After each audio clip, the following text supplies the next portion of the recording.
Santiago? Santiago and his Santiago's friend, and then My wife. your wife, Hazel, right? Hazel. Gonna have a full house today. A full house, so let's get some more, exactly. You may have to do Just, some adding now. Before you guys start asking me questions, she gave you a rundown on some of the stuff. If you guys want to look around, and that's some of the stuff I talked to you about last time. What I do have in this envelope, Victor, is that's about a 20-year period. Oh, wow. House I built. So as the pictures go around, if you can keep it in order, reason is so that you can understand everything that started from the front to the finish.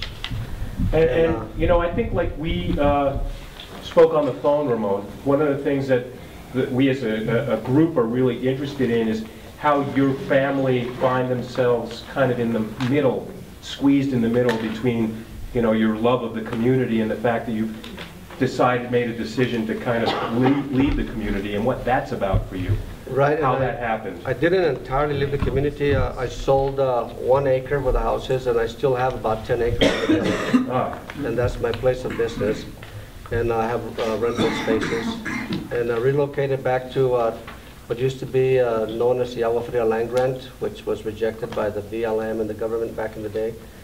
But we built in that area that my grandfather used to own property up there. That's another story.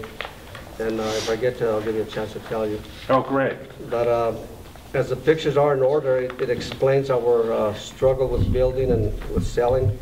And then what I have here, if you can pass this around, this is a booklet of part of my family and part of the village that my wife put together. Now there is another booklet that's going around. It's the Agua Fria planning. I'm not sure where it's at. But anyway, as you go, you'll see it. He might have it right there, yes. That's the Agua Fria planning ordinances that went through the county. So pretty much what you guys can do is you can visualize this as I'm talking, and then you're welcome to ask me whatever questions you have. I also do have a book here my wife wrote for the Herencia. Oh. And she didn't think it was important to bring, but I think it is because she was a big advocate for the village, and more so than a lot of people I know. And this is pretty much, in a nutshell, her family history. And that's my wife here. Oh. She worked for the Fray Angelico History Library for a long time, probably 20 years. So this is great. You can pass that around. Hazel Romero's her name. She'll be here in a while. So I guess the floor is yours. I'm pretty much done. Do you have any questions or? So I have a quick question. It's not like a real question. Do you mind if by any chance we got some copies of this stuff so that after you left we could still be able to read it? So what I did is I made the copy of the front covers. Right there, the front covers of that. Right. And the one that she's got there with myself in the front, not the cartoon, but the other one where I have my arms crossed with the sign crossed on it. I was back here. Yes. That is your guys' copy. This? Yes. You're amazing. Thank you. Never mind. That's going to say a lot. And then the covers have the dates on it so that you can, I don't know, my wife would explain to you how you can find those, I think, through her job. That would be amazing. Those covers, did you bring those whole magazines, right? Yeah, they're going through.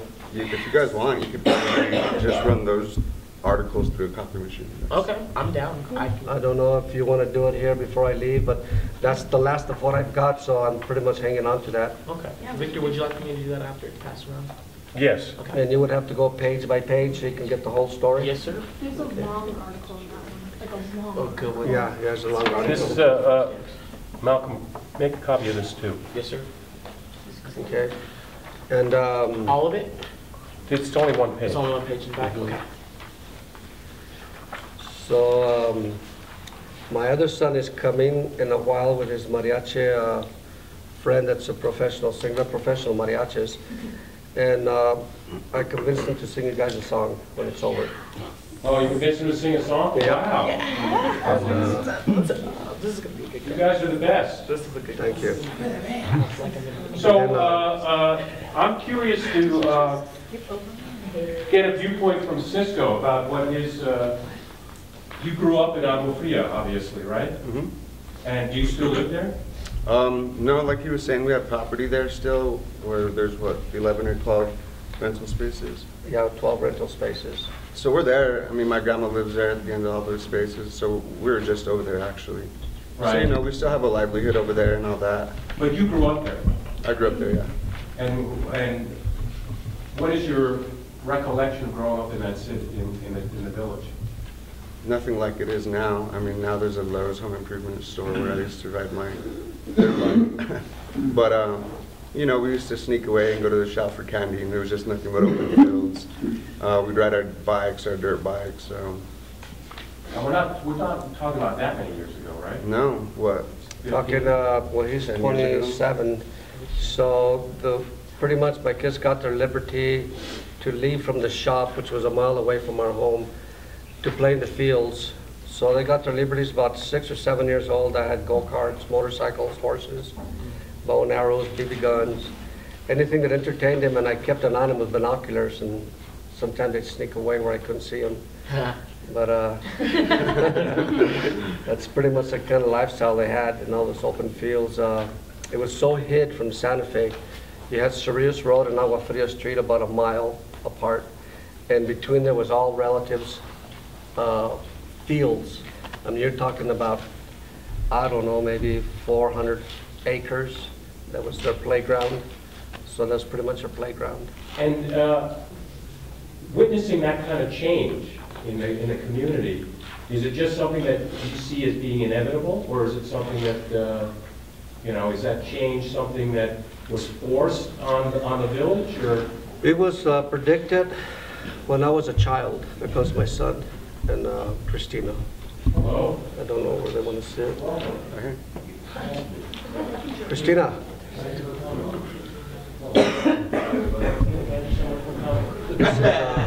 This is Santiago and Christina. Dale, Christina, front and center. How about next to your Seen him around?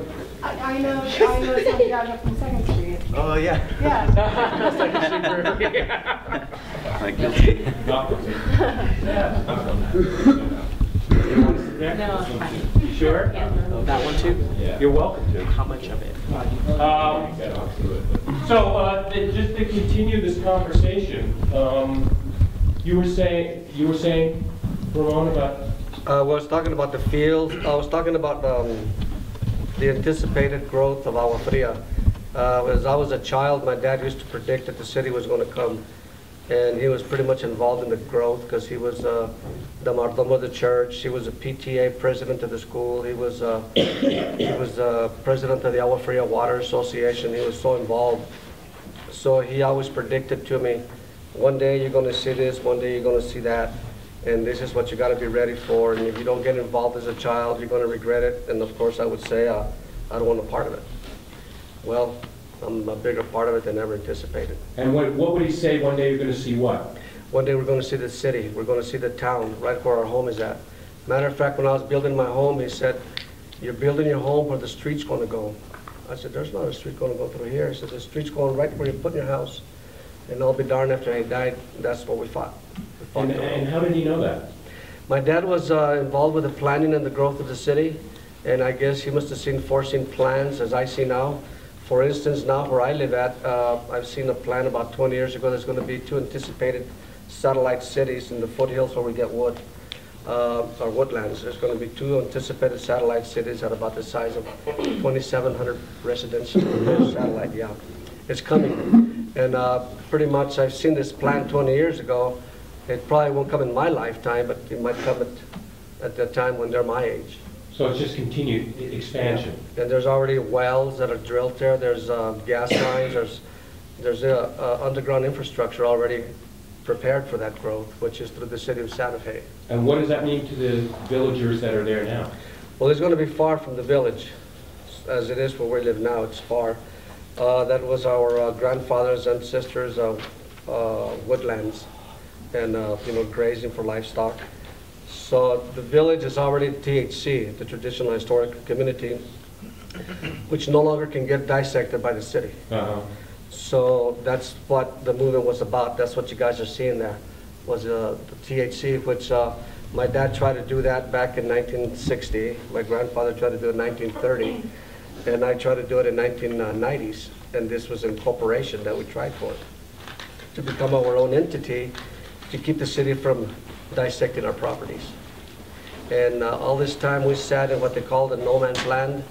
We had no representation from the county or no representation from the city. And we were called urban. Part was urban, part was community. And meanwhile, well, we had no representation. They're cutting us up in pieces. That's why the THC was formed. And how did that come about where you had no representation? Well, you went to the city and the council said, that's not my district. You went to the commission, that's not my district. Well, whose district is it? Well, it's urban. Well, who's in charge of it? And everybody look at each other, well, not I, not I. So pretty much the city would do as they please and the county would do as they please with whatever staff recommended. And that's the way it was going on from back time. And was it just that the community was overlooked, or did you think that there was The some community kind of didn't have a plan voice. going on? People didn't unite to have a voice. And finally people started uniting in about 1994. And that was my generation that had a little more education, a little more time, different jobs, where before that people didn't have jobs. I'm sorry, they didn't have time to get off their jobs. So no one was ever able to go to the commission or the county meetings. And they just kept going their course. Till finally the youth said, well, where are our children going to live? So that's what became of that.